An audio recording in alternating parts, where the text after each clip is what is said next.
आता पाहूया लोकसभेच्या रणसंग्रामासंदर्भातल्या टॉप 9 बातम्या। सांगलीची जागा ठाकरे गटच लढणार, संजय राऊतांचा दावा। सांगलीच्या जागेबाबत तोडगा निघालाय। उद्या मुंबईतून सांगलीत एक टीम जाणार आणि ठाण मांडून बसणार, राऊतांची माहिती। हेमंत पाटील यांना राज्यसभेच्या खासदारकीचं आश्वासन दिल्याच्या चर्चा। एका परिवारात 2 खासदार होणार, मुख्यमंत्री शिंदेंचं सूचक वक्तव्य। यवतमाळ माझं माहेर आणि माहेरची माणसं मला साथ देतील।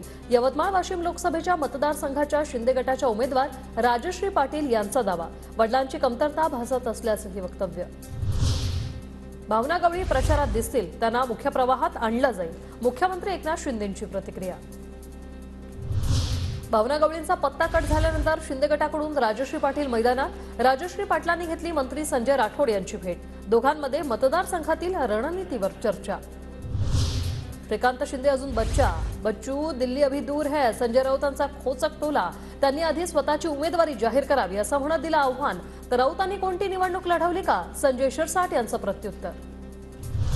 महायुतीत उत्तर मध्य मुंबई, उत्तर पश्चिम मुंबई, दक्षिण मुंबई, रत्नागिरी, सिंधुदुर्ग आणि धाराशिवचा तिढा कायम। धाराशिवच्या जागेवर भाजपसह अजित पवार गटाचाही दावा।